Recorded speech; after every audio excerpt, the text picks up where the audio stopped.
ito. Lalagyan ko ng salt. Gagawa po tayo ng ice cream sa labas.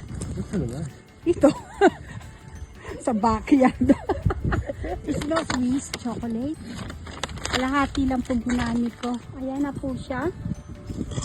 Ito po yung hapunan ng chocolate. Tsaka po 2 tablespoon po na sugar.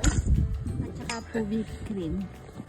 Ayan po siya. Lagyan po natin ng paggawa po tayo ng ice cream sa labas ng bahay. Mapo-frozen po yan hanggang mamaya. Dahil super lamig po sa labas.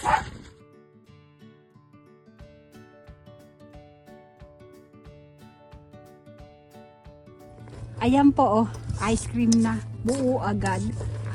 Nasa labas lang po ng ganun pong kalamig. Ito na po yung ice cream galing sa labas. Pinakamabilis na paggawa ng ice cream.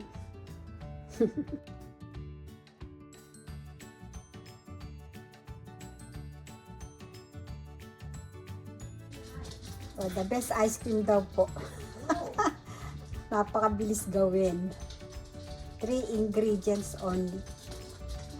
Whipped cream, sugar, and chocolate.